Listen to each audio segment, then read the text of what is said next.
क्या आपको भी लगता है रावण मूवी का पोटेंशियल बहुत ज्यादा स्ट्रॉन्ग था लेकिन एग्जीक्यूशन में मूवी ने हक दिया? आप खुद सोच कर देखो, सुपर हीरो वाला जॉनरा कम मजेदार लगता है ऑफ कोर्स जब ग्लोबल लेवल का थ्रेट हो यार, लेकिन ओरिजिनल मूवी की स्टोरी में कहानी का विलन जस्ट एक छोटे बच्चे के पीछे पड़ा हुआ है यार, वेरी लेम। तो चलो इसी ओरिजिनल स्टोरी को इस वीडियो के अंदर थोड़ा अपग्रेड करते हैं, थोड़े ट्विस्ट लाते हैं, कहानी को थोड़ा रीराइट करते हैं। एक ऐसी स्टोरी बनाने का ट्राई करने वाला हूं जिसका कनेक्शन रोबोट मूवी से होगा, तो एंड तक वीडियो को जरूर देखना। सो जस्ट अब इमेजिन कर देखो, ये गेम अगर लॉन्च हो जाता, टेस्टिंग गई तेल लेने यार, मूवी के अंदर तो टेस्टिंग फेस में ही होता है, रावण बाहर आ जाता है, बट जस्ट इमेजिन ये ग्लोबली गेम लॉन्च हो जाता, मिलियन ऑफ प्लेयर्स इसको खेल रहे होते, एक लीडर बोर्ड होता एंड सिनेरियो समझो कुछ ऐसा होता जो लीडर बोर्ड में टॉप 3 प्लेयर्स होते, उनको लाइव रावण से इंटरेक्ट करने का मौका मिलता, आई मीन स्टूडियो में आकर रावण को देखने का मौका मिलता। अब अगर मिलियन ऑफ प्लेयर्स जीवन बनकर इस गेम को खेल रहे होते तो बहुत सिंपल सी बात है यार, रावण जिस टाइप का एआई था, जिस टाइप का विलन था, जिस कंसेप्ट पर उसको बनाया गया था, तो वो अडेप्ट कितना ज्यादा स्ट्रांगली करता जाता। हर प्लेयर का खेलने का तरीका अलग होता है, तो रावण ये चीज एनालाइज करता एंड अपने आप को और ज्यादा स्ट्रांग ही बनाता जाता। और अब 1 साल के बाद जब टाइम आता अनाउंस करने का कि टॉप 3 प्लेयर्स कौन रहे लीडर बोर्ड में लाइव रैंकिंग्स में, तो उसमें प्रतीक का नाम भी शामिल होता। अब इन तीनों प्लेयर्स को लाइव इवेंट में वहां पर बुलाया जाता, गेमिंग स्टूडियो के अंदर शेखर के द्वारा बुलाया जाता, और यहाँ पर होती बहुत ही खतरनाक चीज। रावण 1 साल के अंदर इतने ज्यादा अपग्रेडेशन लेवल पर पहुंच चुका था कि वो गेम लाइव से बाहर भी देख पा रहा था। लाइक वो स्कैन करता था ना, तो उसने इन 3 प्लेयर्स को स्कैन किया एंड उसने पता लगाया कि भाई साहब, जिनको हम सब लेजेंड समझ रहे थे कि गेम के ये तो एकदम लेजेंड्स हैं, टॉप 3 रैंकिंग्स पर ये लोग हैं, लेकिन ये फेयर प्ले बिल्कुल भी नहीं कर रहे थे, ये सब के सब चीटर्स थे, इंक्लूडिंग प्रतीक।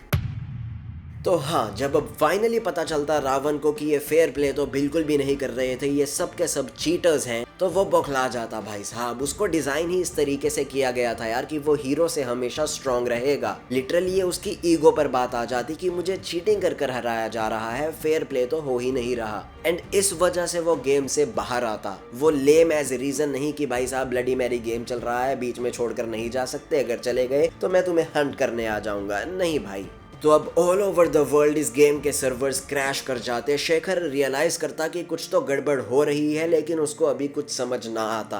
तो अब गेम को कर दिया गया है हार्ड स्टॉप एंड कुछ दिन तक मामला कंट्रोल में रहता, ठीक रहता, लेकिन फिर एक दिन एक खबर सबको चौंका कर रख देती। न्यूज आती, पता चलता टॉप 3 प्लेयर्स जो वो रहे थे उनमें से एक की गेम ओवर हो चुकी है, literally I mean game over हो चुकी है। अब ऑफ कोर्स सी बात है, इस बात पर इन्वेस्टिगेशन भी होती कि ये क्या हुआ यार, ये अनयूजुअल गेम ओवर कैसे हो गई।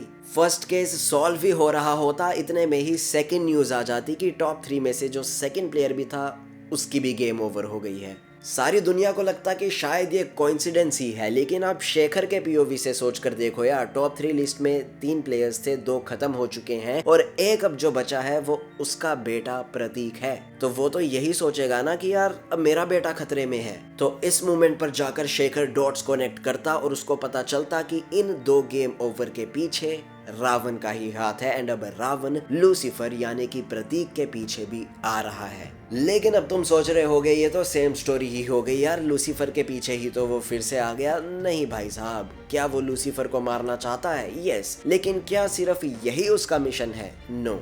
रावण जब रियल वर्ल्ड के अंदर आता है, 2 गेमर्स को टारगेट करता है, उनकी गेम ओवर कर देता है, तब वो रियलाइज करता है कि रियल वर्ल्ड में तो भाई साहब बहुत सारे चीटर्स बैठे हैं, बी इट करप्शन, जो भी मतलब डार्क एलिमेंट्स है सोसाइटी के। रावण उनको रिकॉग्नाइज करता एंड समझता कि ये जो रियल वर्ल्ड है, रियल गेम तो ये है भाई साहब, मैं तो जस्ट एक गेम का कैरेक्टर था, लेकिन ये सारे लोग ही चीटिंग कर रहे हैं, बहुत सारे लोग, majority of the population cheat कर रही है। तो उसका गोल अब जस्ट गेमर्स को खत्म करना नहीं, लिटरली जो चीट कर रहे हैं किसी भी वे में उन सबको खत्म करना होता। अब आप सोच रहे होगे ये तो हीरो वाला काम है यार, चीट कर रहे हैं जो लोग उनको मार दो, लाइफ स्टेबल हो जाएगी, वर्ल्ड एक पीस पे आ जाएगा, सब कुछ बढ़िया हो जाएगा। राइट? नहीं, ऐसा नहीं चलता यार। रावण चीटर्स को खत्म करने में इस लेवल का ऑब्सेस हो जाता है कि छोटी मोटी चीटिंग भी अगर किसी ने की हो तो वो उसके पीछे भी हाथ धोकर पड़ जाएगा। रावण को कोई फर्क नहीं पड़ता उसके सामने वाला कौन है, एक छोटा बच्चा है, क्या जेंडर है उसका, उसको कुछ फर्क नहीं पड़ता। अगर छोटी सी भी चीटिंग करी है, अगर पेपर का एग्जाम भी ऐसे कर कर कोई देख रहा है, वो उसको भी चीटिंग समझेगा। इस लेवल का उसका ब्रेन, उसका एआई अडेप्ट हो चुका है।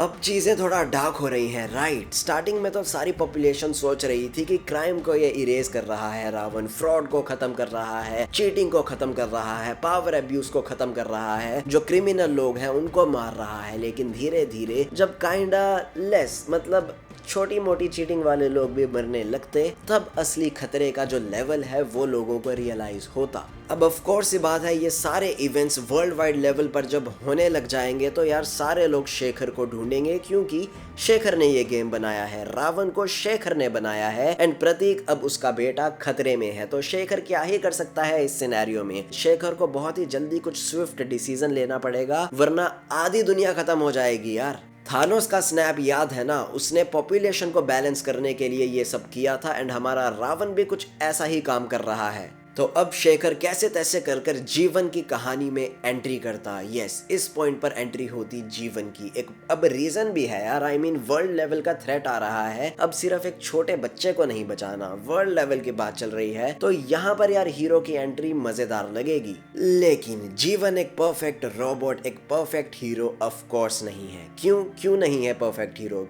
प्रतीक की वजह से यार। प्रतीक की ही डिमांड थी कि भाई विलन को एकदम स्ट्रॉन्ग बनाओ, हीरो से ज्यादा स्ट्रॉन्ग विलन होना चाहिए। तो ये डिमांड हमारे प्रतीक के पप्पा शेखर ने फुलफिल भी करी। हमारे हीरो जीवन को इस अल्टरनेट टाइमलाइन के अंदर एक फ्लॉ दिया, एक weakness the. Flow and weakness कुछ ऐसी होती कि जीवन जब जब किसी को सेव करेगा तब तब उसकी खुद की हेल्थ खत्म होती जाएगी। अब सोच रहे हो स्टेक्स कितने ज्यादा हाई जा चुके हैं यार। रावण एक तरफ लोगों को मारता जा रहा है और जीवन अगर लोगों को बचाएगा भी तो वो खुद ही खत्म होता जाएगा। सेम क्वेश्चन वैसे मैं तुमसे भी पूछना चाहूंगा। अगर तुम्हें पता चले कि तुम किसी को बचाते बचाते शायद खुद खत्म हो जाओगे, तो क्या फिर भी तुम किसी को बचाना चाहोगे? ये अल्टरनेट स्टोरी प्रतीक से कंटिन्यूअसली यही क्वेश्चन पूछती। वो चाहता था विलन स्ट्रॉन्ग हो, हीरो स्ट्रॉन्ग नहीं होना चाहिए। पापा क्या आप बेकार से हो, आप कूल बिल्कुल भी नहीं हो। मैं उसको लाइफ लेसन्स देता इस मूवी के थ्रू, ऐसी मैं स्टोरी बुनता।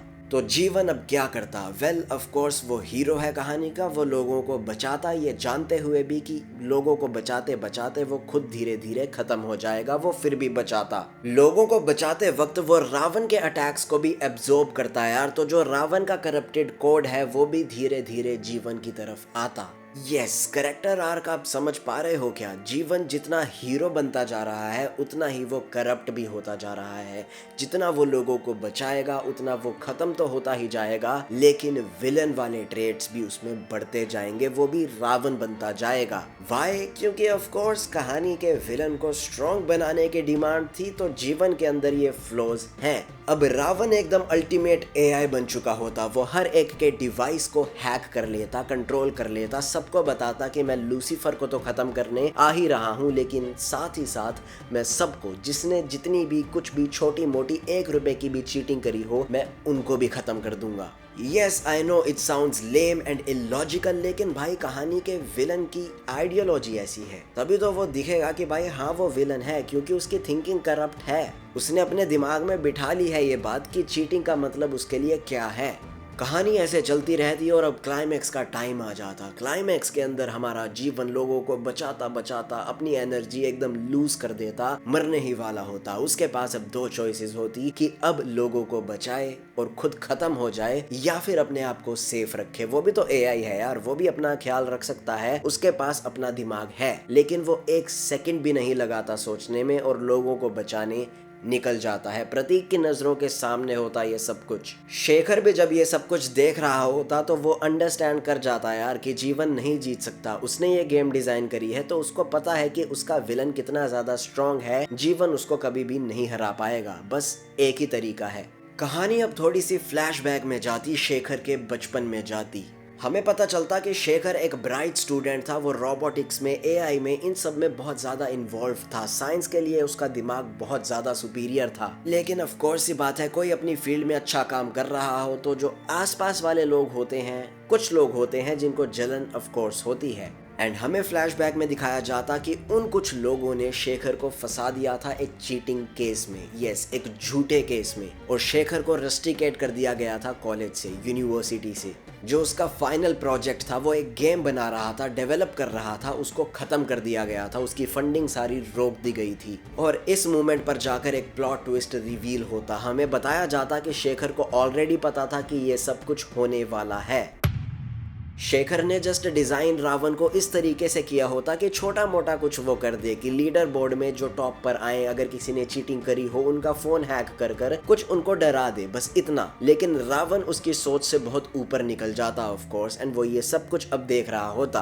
तो क्या अब विलन शेखर बन चुका है? वेल, हो तो सब कुछ अब शेखर की वजह से ही रहा है, उसके चाइल्डहुड ट्रॉमा की वजह से हो रहा है। बट यहाँ क्लाइमैक्स में हमें पता चलता कि शेखर ने एक और चीज अच्छी करी थी यार। उसने अपने बेटे की बात सुनकर हीरो को वीक तो बना दिया था, उसको एक फ्लो तो जरूर दे दिया था कि लोगों को तू बचाएगा तो तेरी हेल्थ खत्म हो जाएगी। लेकिन उसने भी एक चीट कोड यूज कर लिया था कि अगर एक इंसान अपनी जान दे देगा, चीटिंग नहीं करेगा, फेयर प्ले करेगा, तो इस जीवन की हेल्थ भी इंक्रीज हो जाएगी। सोच पा रहे हो ह्यूमैनिटी का मैं किस लेवल का वर्जन दिखाता कि एक इंसान अगर अपनी लाइफ को सेक्रीफाइस कर दे तो जो एक मशीन है जीवन, वो अल्ट्रा पावरफुल हो जाएगी। तो अब तो आप समझ पा ही रहे होगे क्या होने वाला है। यस, हमारा शेखर अपनी जान का सेक्रीफाइस देगा जीवन को पावर देने के लिए। और ये सेक्रीफाइस करने से पहले प्रतीक को उसकी लाइफ का एक लास्ट और सबसे इम्पोर्टेंट मैसेज मिल जाता, एक लाइफ लेसन मिल जाता कि जीतना गलत नहीं है, लेकिन गलत तरीके से जीतना गलत है।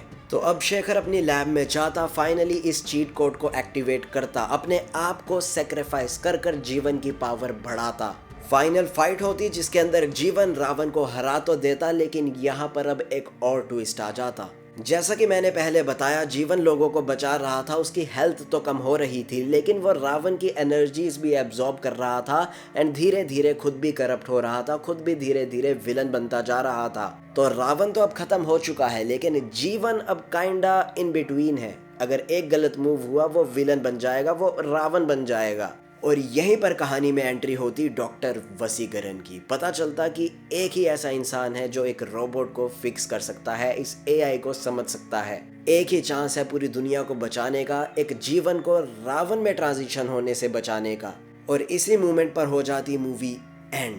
यस, अब नेक्स्ट पार्ट अगर आप चाहते हो तो मैं रोबोट एंड रावण मूवी का क्रॉसओवर कर सकता हूँ कि आगे क्या क्या होता, रोबोट कैसे जीवन के साथ मिलता एंड सो ऑन। कमेंट्स में जरूर बता देना। मीनवाइल टैप हेयर अगर जानना चाहते हो ओम शांति ओम मूवी में अगर ओम मरता ही नहीं तो कहानी कैसे बदलती। Just tap here and enjoy. अलविदा।